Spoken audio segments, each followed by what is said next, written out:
મહત્વપૂર્ણ સમાચાર અમદાવાદથી પ્રાપ્ત થઈ રહ્યા છે। બાળ તસ્કરીના રેકેટનો ખુલાસો થયો। અમદાવાદ ગ્રામ્ય પોલીસને મોટી સફળતા મળી। પોલીસે એક બાળકીને છોડાવી ઔરંગાબાદમાં વહેંચવા જઈ રહ્યા હતા। આરોપી દેશભરમાંથી આ જ રીતે બાળ તસ્કરી ચલાવતા હોવાનો સંભાવના છે। બાળ તસ્કરીના રેકેટનો પર્દાફાશ થઈ શકે છે। ગુજરાત અને મહારાષ્ટ્રના આરોપી સકંજામાં આવ્યા। 2 મહિલા 2 પુરુષની ધરપકડ કરાઈ। ગુજરાતના 3 આરોપીઓની ધરપકડ કરાઈ છે। બાળકીને દક્ષિણ ભારતમાં વહેંચવાના હતા। મોટા માથા રેકેટમાં સામેલ હોવાની શક્યતા છે। સંવાદદાતા નવીન ઝા લાઈવ જોડાઈ ગયા છે, તેમની પાસે જઈએ વધુ જાણકારી સાથે। નવીન, શું અત્યાર સુધીની તપાસમાં ખુલ્યું છે? બાળ તસ્કરીનું આ આખું રેકેટ ચાલી રહ્યું હતું કે કેમ? દેશવ્યાપી આ રેકેટ હોઈ શકે છે? દીપા, પ્રાથમિક છે તેમાં સ્પષ્ટ રીતે સામે આવ્યું છે કે આ જે રેકેટ છે તે દેશવ્યાપી રેકેટ હોઈ શકે છે। માત્ર ગુજરાત કે મહારાષ્ટ્ર પૂરતું નહીં, પરંતુ દેશના અલગ અલગ રાજ્યોના પણ કેટલાક બાળકોનું અપહરણ કરી અને તેમને વેચી દેવામાં આવ્યા હોય તે પ્રકારની હાલ પ્રાથમિક માહિતી સામે આવી રહી છે। પર્ટિક્યુલર આ કેસની વાત કરીએ તો ધોળકામાંથી 3 દિવસ પહેલા એક બાળકીનું અપહરણ થયું હતું, જે બાળકી માત્ર 6 થી 7 મહિનાની હતી। પોલીસે ખૂબ જ ગંભીરતાથી, ગ્રામ્ય પોલીસે ખૂબ જ ગંભીરતાથી આ ઘટનાને લઈને તાત્કાલિક ધોરણે તપાસ શરૂ કરી, જેમાં સફળતા મળી, જેમાં 4 લોકોને એ લોકો પકડી પડ્યા, તેમાં 2 મહિલા અને 2 પુરુષ છે। 3 આરોપી છે ગુજરાતના, અને તે લોકો જે પ્રાથમિક જે ઇન્ફોર્મેશન છે તે 1.5 લાખ રૂપિયામાં મહારાષ્ટ્રના એક વ્યક્તિને આ સોદો કરવાનો હતા, વેચવાના હતા। જો કે પોલીસે તે વેચે તે પહેલા પકડી પાડ્યો છે, તેની પૂછપરછ શરૂ કરી છે। બીજી જે માહિતી સામે આવી છે કે મહારાષ્ટ્રનો જે એજન્ટ છે તેના તાર છે તે દક્ષિણ ભારત સુધી ફેલાયેલા છે। દક્ષિણ ભારતમાં અલગ એક ગેંગ છે આ પ્રકારની જે સક્રિય છે, અને તે અત્યારે પ્રાથમિક જે માહિતી સામે આવી રહી છે કે બાળકોને આ લોકો 35 થી 40 લાખ રૂપિયા આપીને વાયરલ સોદો કરતા હતા। જોકે ન્યૂઝ એજન્સી પાસે કેટલીક માહિતી ઇન્ફોર્મેશન છે, પરંતુ તપાસમાં નુકસાનના પોતે એ એટલી જાહેર નથી કરી શકતા। પરંતુ સ્પષ્ટ કહી શકાય છે કે આ જે આખું રેકેટ છે તેમાં કોઈ નાનો માણસ નહીં, પરંતુ મોટા મોટા માથાઓ સામેલ છે, અને જેમાં મોટી જે છે કહી શકાય કે લોકો પણ આમાં જોડાયેલા હોય એ પ્રકારની હાલ પ્રાથમિક માહિતી સામે આવી રહી છે। બીજી બાજુ કે આ રેકેટ માત્ર ગુજરાત પૂરતું હોય એવું નથી લાગી રહ્યું। હાલ પ્રાથમિક દ્રષ્ટિએ આ રેકેટની અંદર અન્ય રાજ્યોના બાળકોને પણ અપહરણ કરીને અને વેચી દેવામાં આવ્યું હોય એ પ્રકારના અત્યારે જે લાગી રહ્યું છે, પરંતુ તપાસનો વિષય છે। પોલીસ તપાસ કરી રહી છે, અને ટૂંક સમયમાં એક મોટો બાળ તસ્કરી રેકેટનો પર્દાફાશ થાય તો નવાઈ નહીં। નવીન, અત્યારે ખૂબ જ ઇનિશિયલ સ્ટેજ છે તપાસનો, પરંતુ એ જાણવાનો પ્રયત્ન કરી રહી છું હું કે આ જે 4 વ્યક્તિઓ પકડાયા છે, 2 મહિલાઓ અને 2 પુરુષો, શું તેમણે પૈસાની લાલચના કારણે આ પ્રકારે આ બાળકીને વેચવાનો પ્રયત્ન કર્યો હતો કે પછી અન્ય કોઈ ઉદ્દેશ્ય હતું? આખરે તેઓ હેતુ શું હતો આ અપહરણનો અને ત્યારબાદ બાળ તસ્કરીનો? દીપા, આજે 2 મહિલા અને 2 પુરુષ છે, જેમાં 3 આરોપીઓ ગુજરાતના છે, 2 મહિલા ગુજરાતની છે। પ્રાથમિક તેમની પૂછપરછમાં જે પ્રાથમિક સામે આવી છે કે આ લોકો રૂપિયાની લાલચમાં આ બાળકનું અપહરણ કર્યું હતું। અત્યારે જે 1.5 લાખ રૂપિયા આ લોકોને મળવાના હતા, માત્ર 1.5 લાખ રૂપિયા, તે 1.5 લાખ રૂપિયાની અંદર આ લોકો બાળકનું અપહરણ કર્યા હોવાની પ્રાથમિક જે છે એ વિગત સામે આવી રહી છે। પરંતુ આ રેકેટ અહીંયા નથી સ્ટોપ થતું, આની આગળ આખું બીજું ચેન છે।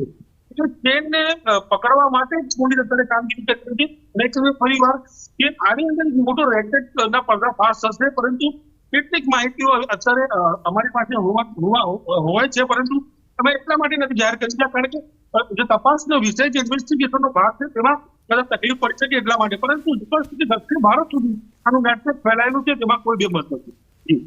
આભાર નવીન, તમામ જાણકારી આપવા માટે।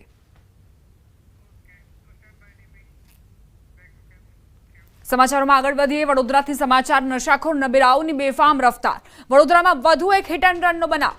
ચિક્કાર દારૂના નશામાં ધૂત કાર ચાલકે એક્ટિવા સવાર વૃદ્ધને અડફેટે લીધા। હરણી એરપોર્ટ પાસે ગઈકાલનો રાતનો બનાવ। કાર ચાલક વૃદ્ધને અડફેટે લઈને ભાગ્યો। કાર ચાલક સ્થાનિકોએ પીછો કરીને નશેડી કાર ચાલકને પકડી લીધો। પીછો કરનાર યુવક પર પણ કાર ચડાવી દેવાનો પ્રયાસ કર્યો। કારમાં સવાર ચાલક અને તેની બાજુમાં બેઠેલો વ્યક્તિ ચિક્કાર નશામાં હોવાનો સ્થાનિકોનો આક્ષેપ છે। કારમાંથી દારૂની બોટલ અને ગ્લાસ મળી આવ્યા। અકસ્માતના પગલે લોકટોળા ભેગા થયા। પોલીસે બંને કાર ચાલકોને પકડી કાયદેસરની કાર્યવાહી કરી છે। ગાડીવાળો એકદમ રમફાટ આવ્યો અને પેલા જે દાદા સાઈડમાં જતા હતા એ દાદાની ઉપર એને ગાડી ચડાવી દીધી અને દાદા હવામાં ઉછળીને નીચે પડ્યા. કુદરતનું સારું છે કે ભાઈ એમને કશું વાગ્યું નહીં. મારા ભાઈબંધને ત્યાં બેસાડીને હું ગાડીનો પીછો કરવા ગયો તે એરપોર્ટ સર્કલ પર એને મારા પર ગાડી ચડાવી દીધી અને જે એરપોર્ટના સીસીટીવીમાં દેખાશે. અને ત્યાંથી એરપોર્ટથી પણ ત્યાં ગાડી ભાગ્યો. હું પાછું મારું એક્ટિવા લઈને એની પાછળ ભાગ્યો ને અત્યારે અહીંયા વારસિયા રિંગ રોડ પર એને પકડ્યો અને વારસિયા રિંગ રોડ પર અહીંયા ગાડી પોલીસને બોલાવીને એમને કોઈ ગાડી દારૂ પીતો એરપોર્ટ આગળથી અથાડતો એક કાકાને ગયડા માણસને આખો ઉડાડી દીધો છે અને ઉડાડતો અહીંયા આવ્યો છે અને એક ભાઈ એનો પીછો કરે છે. એની જિંદગી બચી ગઈ છે પણ એ કાકાનો જીવ બચાયો છે અને આ ભાઈને અહીંયા પકડ્યો છે એના છોકરા દ્વારા. અહીંયા પીધેલા હતા બે જણા. હા, પીધેલા જ હતા. સમાચાર પંચમહાલથી પ્રાપ્ત થઈ રહ્યા છે. તાલિબાની સજા મામલે અટકાયત. શહેરા પોલીસે 10 આરોપીઓની અટકાયત કરી. 2 યુવકોને ઝાડ સાથે બાંધી માર મારવામાં આવ્યો હતો. પ્રેમ સંબંધમાં તાલિબાની સજાનો વિડીયો વાયરલ થયો હતો. 2 યુવકોને ઝાડ સાથે બાંધીને કેટલાક લોકો લાકડીઓથી ઢોર માર મારી રહ્યા છે તો 2 યુવતીઓને પણ માર મારવા આવતો દેખાય છે. જોકે વિડીયો વાયરલ થતા શહેરા પોલીસે 10 લોકોની અટકાયત કરી છે. પ્રેમ સંબંધમાં તાલિબાની સજા મામલે પોલીસ એક્શનમાં આવી છે અને 10 લોકોની અટકાયત કરી છે.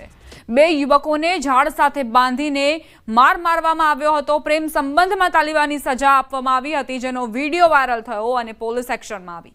2 યુવકોને ઝાડ સાથે બાંધીને કેટલાક લોકો લાકડીઓથી ઢોર માર મારી રહ્યા હતા.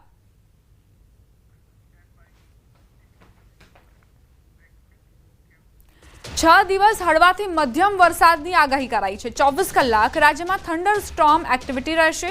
મોન્સૂન ટ્રફ સક્રિય થતા વરસાદની આગાહી કરાઈ છે. શ્રીનગરથી બંગાળની ખાડી તરફ મોન્સૂન ટ્રફ સક્રિય થયું છે. અમદાવાદમાં 33 ડિગ્રી તાપમાન રહેવાની શક્યતા છે. आने वाले 7 दिनों के लिए जो गुजरात स्टेट के लिए फोरकास्ट है उसमें गुजरात स्टेट के सारे डिस्ट्रिक्ट कवर हैं जिसमें लाइट टू मॉडरेट रेन का पूर्वानुमान है. और हम आज डेवन की बात करेंगे तो डेवन के लिए गुजरात स्टेट के सारे डिस्ट्रिक्ट में थंडरस्टॉर्म की वार्निंग है. और हम रेनफॉल की बात करेंगे तो 1 जून से लेकर 31 जुलाई तक Gujarat as a whole state 27% ज़्यादा बारिश हुई है. और सब डिवीज़न रीजन वाइज बात करेंगे तो गुजरात रीजन में 30% ज़्यादा बारिश हुई है 1 जून से लेकर आज 31 जुलाई तक. और सौराष्ट्र और कच्छ में 23% ज़्यादा बारिश हुई है 1 जून से लेकर आज 31 जुलाई तक. નર્મદાથી સમાચાર. સરદાર સરોવરની સપાટીમાં સતત વધારો થઈ રહ્યો છે. ડેમની સપાટી 133.2 મીટરે પહોંચી. ડેમની સપાટી વધતા ભરૂચમાં એલર્ટ અપાયું. બપોરે 3 વાગે ડેમના 23 દરવાજા ખોલવામાં આવશે. ઉપરવાસમાંથી 4,74,000 ક્યુસેક પાણીની આવક થઈ રહી છે. દર કલાકે ડેમની સપાટીમાં 15 સેન્ટીમીટરનો વધારો થયો છે. નર્મદા ડેમ 81.37% ભરાયો છે.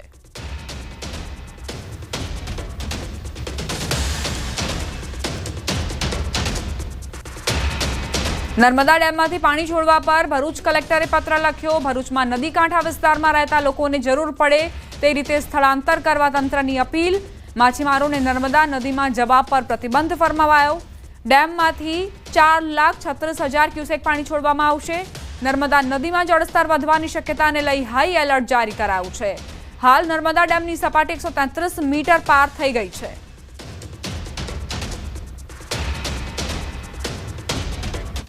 વાત હવે પાડોશી રાજ્ય રાજસ્થાનની, જ્યાં સવાઈ માધોપુર જિલ્લાના સુરવાલ ડેમનું પાણી ઓવરફ્લો થઈને ઘણા ગામોમાં પ્રવેશી રહ્યું છે. ડેમનું પાણી રાયઠા કાલા ગામ સુધી પહોંચી ગયું છે. આવી સ્થિતિમાં ગામની હાલત ખૂબ જ ખરાબ થઈ છે. ગામ ચારે બાજુથી પાણીથી ઘેરાયેલું છે. ગામના ઘણા ઘરોમાં પાણી ઘૂસી ગયા છે. આવી સ્થિતિમાં ગ્રામજનોને મોટી સમસ્યાઓનો સામનો કરવો પડી રહ્યો છે.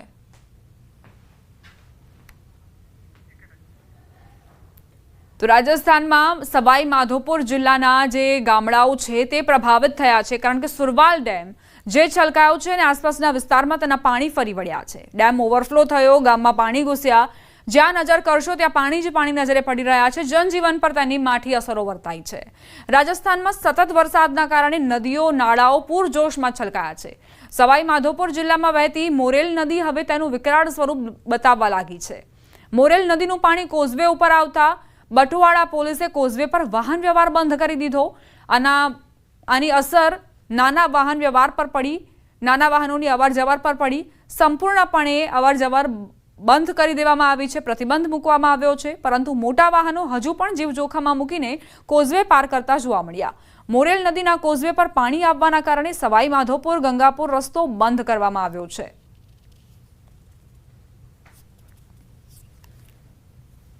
માત્ર સવાઈ માધોપુર નહીં પરંતુ જયપુર અને ટોંક જિલ્લામાં પણ ભારે વરસાદના કારણે અહીં જ્યાં નજર કરશો ત્યાં પાણી જ પાણી નજરે પડશે. Sawai માધોપુરનો Dheel dam છલકાયો, Dheel dam overflow થયો છે, જેના કારણે ધીલ નદી જે બંને કાંઠે વહી રહી છે. ડેમના નીચલા વિસ્તારમાં આવેલા રઘુવંતી અને જટાવતી ગામોમાં પાણી ભરાઈ ગયા.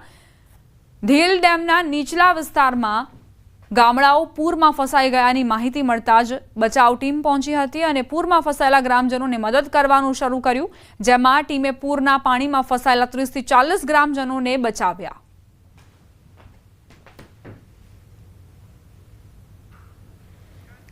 રાજસ્થાનના બુંદી જિલ્લાના દેઈ શહેરમાં ખાલના પુલ પરથી પસાર થતી વખતે એક વૃદ્ધ બાઇક સવાર પાણીના જોરદાર પ્રવાહમાં તણાઈ ગયા.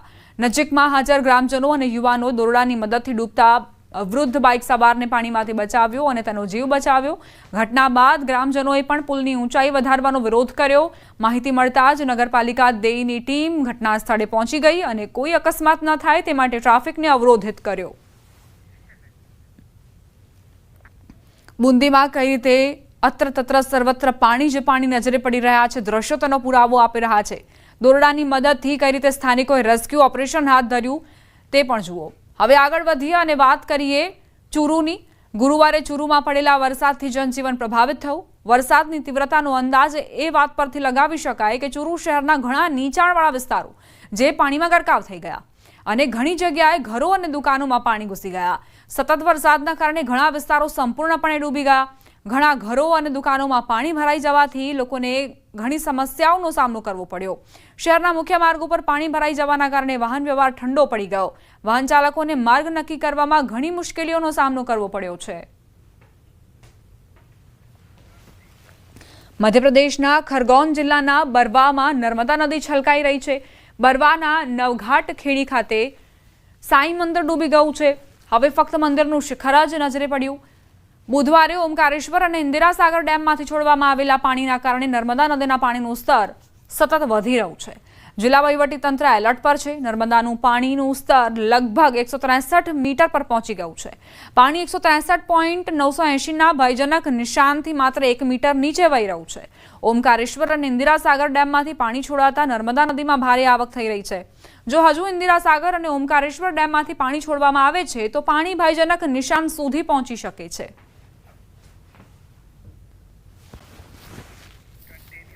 હિમાચલ પ્રદેશના નાલાગઢમાં ચિકાણી નદીમાં બે ફસાયેલા પ્રવાસીઓનું રેસ્ક્યુ કરી બહાર કઢાયા. સ્થાનિક લોકોએ હિંમતભેર બચાવ કામગીરી કરીને જીવના જોખમે આ કામગીરી કરી.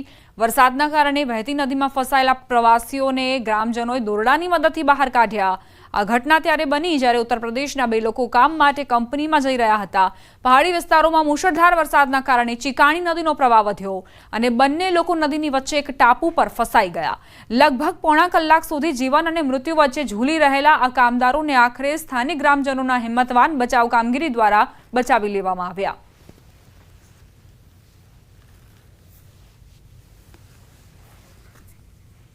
વાત હવે મધ્યપ્રદેશની કરવી છે. ભોપાલ સહિત બુંદેલખંડમાં ભારે વરસાદના કારણે બેતવા અને યમુના નદીઓ છલકાઈ છે. છેલ્લા 48 કલાકમાં ભારે વરસાદ બાદ લલિતપુર અને ઝાંસીના તમામ મોટા બંધો છલકાઈ ગયા છે. ઝાંસીના ધુકવા ડેમમાંથી, પરિચ્છા ડેમમાંથી, લહચુરા ડેમમાંથી પાણી બેતવા નદીમાં છોડવામાં આવ્યું.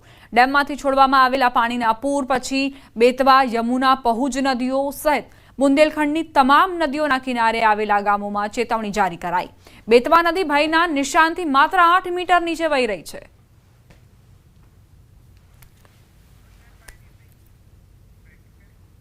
હવે નજર કરીશું અન્ય સમાચાર પર. અમરેલીના જાફરાબાદ રેન્જમાં સિંહોના મોત બાદ ધારાસભ્ય હીરા સોલંકીએ સવાલ ઉઠાવ્યા. અધિકારીઓ સામે ગંભીર સવાલ ઉભા કર્યા. વન મંત્રીને પત્ર લખ્યો. પત્રમાં જણાવ્યું કે પાલિતાણા, શેત્રુંજી અને ધારીગીર પૂર્વ ડિવિઝનમાં છેલ્લા 2 માસમાં સિંહોના મૃત્યુનો આંકડો વધુ છે. વન વિભાગના અધિકારીઓ દ્વારા સિંહ બાળની જે તે સમય તપાસણી કરવામાં આવી હોત તો મૃત્યુના બનાવો અટક્યા હોત. રેન્જના અધિકારીની ભૂલ, નિષ્કાળજી અને અણઆવડતના કારણે સિંહોના મૃત્યુના બનાવો બનતા હોવાનું જાણવા મળ્યું. વન વિભાગની નિષ્કાળજી અંગે યોગ્ય કાર્યવાહી કરવા એમએલએ હીરા સોલંકી લેખિતમાં રજૂઆતો કરી.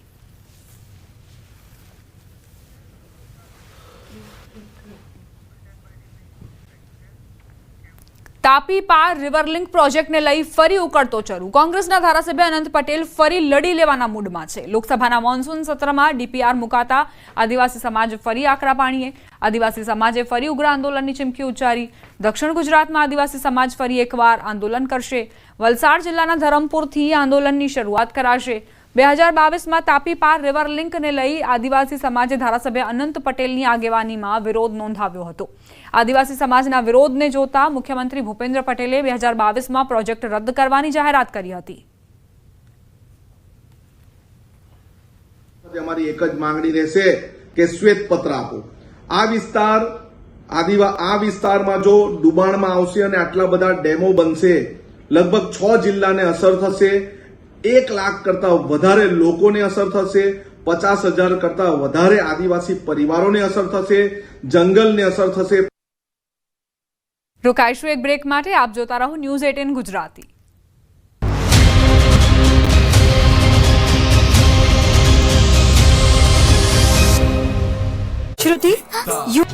જુલાઈમાં મેઘરાજાએ જમાવટ કર્યા બાદ હવે ઓગસ્ટમાં મેઘરાજાનો મૂડ કેવો રહેશે તેની પર સૌની નજર છે. ત્યારે ઓગસ્ટમાં મેઘરાજા આરામ કરશે. ખેડૂતો ખેતીકામ કરી શકે તે માટે મેઘરાજા વિરામ લેશે અને હવે 7 દિવસ વરાપ નીકળશે. 3 આગાહીકારોએ ઓગસ્ટમાં કેવો વરસાદ પડશે તેને લઈને આગાહી કરી છે. હવામાન વિભાગ, હવામાન નિષ્ણાંત અંબાલાલ પટેલ અને પરેશ ગોસ્વામીના મતે ઓગસ્ટમાં કેટલોક સમય વરાપનો રહેશે. 2 થી 15 ઓગસ્ટ સુધી વરસાદ વિરામ લઈ શકે છે. તો હવામાન વિભાગના મતે હાલ 7 દિવસ સામાન્યથી મધ્યમ વરસાદ પડી શકે. આગાહીકાર અંબાલાલ પટેલના મતે 23 ઓગસ્ટ પછી પર્વત આકારનો મેપ ચડે ત્યાં પડે તેવો વરસાદ પડશે. 22 ઓગસ્ટથી 10 ઇંચ વરસાદ પડી શકે. 2 ઓગસ્ટથી લઈ અને 15 ઓગસ્ટ સુધીનું એક વચ્ચે વરસાદનો વિરામ જોવા મળે તેવી પણ શક્યતાઓ છે. अभी एक मानसून ट्रफ है जो श्रीगंगानगर से पास हो रही है. इस ट्रफ को ध्यान में रखते हुए लाइट टू मॉडरेट रेन का पूर्वानुमान है आने वाले 7 दिनों में. हालમાં 1 બીજી 3 ઓગસ્ટે રાજ્યના ભિન્ન ભિન્ન ભાગમાં વરસાદ ઝાપટા પડશે. 7 થી 10 ઓગસ્ટમાં વધુ વરસાદી ઝાપટા પડવાની શક્યતા રહેશે. 18 થી લગભગ 20-22માં કેટલાક ભાગમાં ભારે વરસાદ ઝાપટા પડવાની શક્યતા રહેશે. આ અદભુત દ્રશ્યો ગુજરાતની જીવાદોરી સમાન સરદાર સરોવર ડેમના છે, જ્યાં ચાલુ સિઝનમાં પહેલીવાર ડેમના દરવાજા ખોલીને નદીમાં પાણી છોડવામાં આવ્યું છે. ગુરુવારે ડેમના 10 દરવાજા ખોલવામાં આવ્યા છે. સવારે 5 દરવાજા ખોલાયા બાદ બપોર બાદ બીજા 5 દરવાજા ખોલવામાં આવ્યા. કુલ 1.36 લાખ ક્યુસેક પાણી નદીમાં છોડાઈ રહ્યું છે. સાથે જ પાવર હાઉસમાંથી 43,755 ક્યુસેક પાણી નદીમાં છોડાઈ રહ્યું છે, જ્યારે કેનાલ હેડ પાવર હાઉસમાંથી 14,097 ક્યુસેક પાણી છોડાઈ રહ્યું છે. રિવરબેડ પાવર હાઉસના 6 ટર્બાઇનો ધમધમી ઉઠ્યા છે. કુલ મળીને 1,39,000 ક્યુસેક પાણી છોડવામાં આવ્યું છે. નર્મદા ડેમના ઉપરવાસમાંથી 6 લાખ ક્યુસેકથી વધુ પાણીની આવક થઈ રહી છે. પરિણામે રૂલ લેવલ જાળવવા માટે દરવાજા ખોલીને પાણી છોડવાની જરૂરિયાત ઊભી થઈ.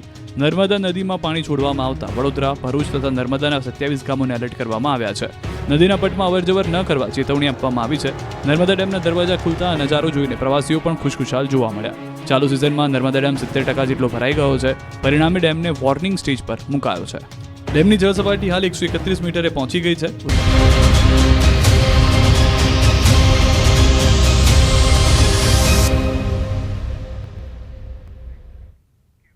Welcome back. સુરતમાં જિલ્લા પંચાયત ક્વાર્ટર્સમાં 2 બાળકોને ઝેર આપી પિતાની આત્મહત્યા કેસમાં ખુલાસો. પત્નીના અફેરથી ત્રાસીને પિતાએ કૃત્ય કર્યું હોવાનું બહાર આવ્યું. પોલીસને મોબાઈલમાં ચેટ અને વિડીયો મળી આવ્યા. સાથે એક સ્યુસાઇડ નોટ પણ મળી આવી. પત્નીના અફેરથી પતિ કંટાળી ગયો હતો. અનેકવાર પત્નીને સમજાવવા છતાં કોઈ રસ્તો ન નીકળતા આખરે પગલું ભર્યું. મોબાઈલની ચેટના આધારે પોલીસ ગુનો દાખલ કરી શકે છે. મૃતક અલ્પેશ સોલંકીએ 2 બાળકોને પહેલા કોલ્ડ ડ્રિંક્સમાં ઝેર પીવડાવીને હત્યા કરી અને બાદમાં પોતે ફાંસો ખાઈ લીધો હતો. પતિ પત્ની બંને પાંડેસરા પોલીસ લાઇનમાં રહેતા હતા, ત્યારે એકબીજા સાથે આંખ મળી હતી. બંનેના 10 વર્ષ પહેલા પ્રેમ લગ્ન થયા હતા. इसमें ऐसा है कि माँ और एक बच्चा है. माँ की उम्र 34 ईयर से 34 साल और बच्चे की उम्र 7 साल है. माँ ने खुद ही सेल्फोस जहर पिया और बच्चे को दूध में मिला के जहर को दिया. फिर दोनों को हॉस्पिटल लेके जाया गया, और लेकिन इसमें माँ की डेथ हो गई और बच्चे ने अपने डाइंग डिक्लेरेशन में ये बोला है कि उसको माँ ने जहर पिलाया है। इसमें हमने एक एक्सीडेंटल डेथ और एक 307 के तहत फरियाद दाखिल कर रहे हैं, और बाकी तपास चालू है कि किसी ने इसको फोर्सफुली या फिर इस तरह से तो नहीं पिलाया, इसका भी तपास हम कर रहे हैं। સમાચાર રાજકોટથી રીબડા ખાતે પેટ્રોલ પંપ પર થયેલ ફાયરિંગ મામલો રાજકોટ રૂરલ લોકલ ક્રાઇમ બ્રાન્ચે ફાયરિંગ કરનાર વ્યક્તિઓને દબોચ્યા। ઉત્તર પ્રદેશ ખાતેથી બંને વ્યક્તિઓને ઝડપી પાડ્યા। આરોપીઓની પ્રાથમિક પૂછપરછમાં હાર્દિકસિંહ જાડેજાના કહેવાથી ફાયરિંગ કર્યું હોવાની કબૂલાત આપી, તેમજ બંને શખ્સોને હાર્દિકસિંહ જાડેજા સાથે મિત્રતા હોવાથી કૃત્ય કર્યું હોવાનું જણાવ્યું। ફાયરિંગ કર્યા બાદ બંને શખ્સો બસ અને ટ્રેન મારફતે ઉત્તર પ્રદેશ પહોંચ્યા હતા। સાંજ સુધીમાં પોલીસ આ મામલે પ્રેસ કોન્ફરન્સ કરશે। અમદાવાદ મહાનગરપાલિકા 8 કરોડના ખર્ચે 4 ડબલ ડેકર બસ ખરીદી કરશે અને તેનું સંચાલન ખાનગી એજન્સીને કરવા આપશે, જેને લઈ વિવાદ સર્જાયો છે। મનપા 8 કરોડના ખર્ચે 4 ડબલ ડેકર બસ ખરીદી કરશે। 4 ડબલ ડેકર બસ ખરીદી કર્યા બાદ ખાનગી એજન્સીને તેનું મેન્ટેનન્સ અને સંચાલન કરવા આપી દેવામાં આવશે, તો સામે એજન્સીને 1 કિલોમીટર દીઠ ₹40 મેન્ટેનન્સ પેટે મનપા ચૂકવશે। એએમટીએસ બસ ખરીદીને લઈને વિપક્ષ નેતા શહેજાદ ખાને આરોપ લગાવતા જણાવ્યું હતું કે પ્રજાના પૈસાથી બસ ખરીદવાની અને પછી તે કોન્ટ્રાક્ટરને ચલાવવા આપી દેવાની, ખરીદી મનપા કરે અને સંચાલન કરનાર પૈસા કમાય। તો સામે એએમટીએસના ચેરમેને જણાવ્યું કે ડબલ ડેકર બસની ખરીદી ખાનગી એજન્સીઓને ફાવે તેમ નહોતી, તે માટે મનપાએ ખરીદી કરી છે। कांग्रेस पार्टी का मानना है कि एएमटीएस सिर्फ और सिर्फ भारतीय जनता पार्टी और अहमदाबाद म्युनिसिपल कॉरपोरेशन के अधिकारियों के कुछ चुनिंदा कॉन्ट्रैक्टरों के लिए चलाई जा रही है। एएमटीएस पहले तो प्रजा के टैक्स के पैसों से बस खरीदना, उन बस को कॉन्ट्रैक्टरों की झोली में देने का काम अहमदाबाद म्युनिसिपल कॉरपोरेशन कर रहा है। 4 डबल डेकर बस खरीदने का कार्य एएमटीएस के एजेंडा में लेकर आए हैं। इससे पहले भी 6 डबल डेकर बस खरीदी गई थी, यानी कुल मिलाकर 10 डबल डेकर बस खरीदी तो गई है, लेकिन इन डबल डेकर बस को कॉरपोरेशन संचालित नहीं चलाई जाएगी, लेकिन कॉन्ट्रेक्टरों की झोली में दिए जाएगी। डबल डेकर जे खरीदवानी थी एना अंदर कॉन्ट्राक्टरों ने आपणे जे पहला विचार कर्यो तो एमां कोई तैयार माटे थया एक ना थाय एना माटे, पण आपणे हेरिटेज माटे के भाई पहला डबल डेकर हती अने लावी थी एना माटे थईने अत्यारे आ प्राइस आपणे जोड़ कर्यो छे। भविष्य में जरूर पड़े तो कोई प्राइवेट आपवानुं के ए रीतना तो पछी विचारीश। દાહોદના ગરબાડામાં વિદ્યાર્થીઓ વિફર્યા। શાળામાં સુવિધાઓને લઈને ભૂખ હડતાળ પર ઉતર્યા। જમવાનું અને પાણી ગુણવત્તાયુક્ત ન હોવાનો આરોપ મૂક્યો। એકલવ્ય રેસિડેન્શિયલ સ્કૂલના બાળકો ભૂખ હડતાળ પર ઉતર્યા હતા। અધિકારીઓ દ્વારા સમજાવટ બાદ મામલો શાંત પડ્યો હતો। વિદ્યાર્થીઓનો આક્ષેપ છે કે હલકી ગુણવત્તાનું ભોજન અને અપૂરતી વ્યવસ્થાઓ છે। इतनी सारी समस्या है, वे भी 7 सालों से, 2 सालों से 1.5 महीने से नहीं है, पूरे 7 सालों से यहाँ खुद का कैंपस नहीं है, खुद का इंस्टीट्यूशन नहीं है, कुछ भी नहीं है। इन सारी समस्या का समाधान कौन करेगा? सरकार तो सुनती ही नहीं है। आगे भी स्ट्राइक की थी, ये दूसरी तीसरी बार हो रहा है, फिर भी समाधान नहीं हो रहा है। રાજકોટની મારવાડી યુનિવર્સિટીમાં અભ્યાસ કરનારા વિદેશી વિદ્યાર્થીઓનો વધુ એક આપત્તિજનક વિડીયો સોશિયલ મીડિયામાં વાયરલ થયો। રતનપર ગામે રહેતા વિદ્યાર્થીઓનો આપત્તિજનક વિડીયો વાયરલ થતા સ્થાનિકોએ ધારાસભ્ય દર્શિતા શાહ સહિતનાઓને રજૂઆત કરી, જે બાદ પોલીસ કમિશનરને રજૂઆત કરવામાં આવી હતી। વિદેશી વિદ્યાર્થીઓ ગેરકાયદેસર પ્રવૃત્તિઓ સાથે સંકળાયેલા હોવાનો પણ આક્ષેપ કર્યો હતો, જેને લઈ ધારાસભ્ય દર્શિતા શાહે પોલીસ કમિશનરને રજૂઆત કરી। વિદ્યાર્થીઓના ભાડા કરાર, પાસપોર્ટની ચકાસણી કરવા માટે જણાવ્યું। કે ભાડા કરાર એ લોકોએ કરેલું છે કે નહીં, જે તે સંબંધિત પોલીસ સ્ટેશને એમનો ભાડા કરાર યોગ્ય રીતે થયેલું છે કે નહીં, એનો પણ કડકપણે અમલીકરણ કરવામાં આવે અને આવી તમામ પ્રકારની ડ્રગ્સ, દારૂ અને બીજી જે કાંઈ પણ ગુનાહિત પ્રવૃત્તિઓ છે એ તમામ પ્રવૃત્તિઓને અટકાવવામાં આવે અને એની સામે કડક પગલાં લેવામાં આવે એ સંદર્ભે પોલીસ કમિશનર સાથે મેં ચર્ચા પણ કરેલી છે। સુરેન્દ્રનગર મનપા દ્વારા જન્માષ્ટમીના લોકમેળાનું આયોજન કરાયું છે, જેને લઈ સુરેન્દ્રનગર અને વઢવાણના મેળા માટે હરાજીની પ્રક્રિયા હાથ ધરાઈ હતી। સુરેન્દ્રનગરની MP Shah arts and science college ground ખાતે યોજાનાર લોકમેળા માટે ₹1,51,000ની સૌથી ઊંચી બોલી બોલનારને મેદાન ફાળવાયું, જ્યારે વઢવાણ રેલવે સ્ટેશન ગ્રાઉન્ડમાં યોજાનાર મેળાના માટે મેદાન માટે 85.56 લાખની સૌથી ઊંચી બોલી બોલનારને મેદાન ફાળવવામાં આવ્યું. જન્માષ્ટમીના લોકમેળામાં લોકો માટે તંત્ર દ્વારા તમામ પ્રકારની સુવિધાઓ ઊભી કરાશે. ભાતીગઢ લોકમેળામાં લાખોની સંખ્યામાં લોકો ઉમટી પડશે. સુરેન્દ્રનગરમાં મેદાન માટે સૌથી વધુ બોલી લગાવનારને 1,51,000ની બોલી લગાવવામાં આવી હતી. તેમને મેદાન ફાળવવામાં આવ્યું છે. ફાળવણી કરવામાં આવી છે. સોમનાથ ટ્રેડર્સને મળેલ છે વઢવાણનો મેળો બરાબર 85,51,000 ગ્રાઉન્ડ આપણને મળેલ છે વઢવાણનો. વઢવાણનો માહોલ સારામાં સારો છે. રાઈટુ સોલ આવશે વઢવાણની અંદર. અમારી કાઠિયાવાડી કંપની 1,51,000 ગ્રાઉન્ડ રાખેલ છે. આ મેળામાં અમે સરકારને જે એસઓપી છે એનું ચુસ્તપણે પાલન કરવાના છે અને પબ્લિકને નવી રાઈટોનો અનુભવ થાય, નવી જગ્યા છે, પબ્લિકને અવર જવર માટે પણ બહુ મજા આવશે. વિસ્તાર જગ્યા છે એ સાંસ્કૃતિક કાર્યક્રમો આયોજન નગરપાલિકાના સાથ સહકારથી અમે કરવાના છીએ. બુલેટિનના અંતે હવે નજર કરીશું ટોપ 3 ન્યૂઝ પર. બપોરે 3 વાગે નર્મદા ડેમના 23 ગેટ ખોલાશે. ભરૂચમાં એલર્ટ. ઓગસ્ટમાં ભારે વરસાદની અંબાલાલ પટેલની આગાહી. અમદાવાદ ગ્રામ્ય પોલીસ બાળ તસ્કરીના રેકેટનો કર્યો પર્દાફાશ.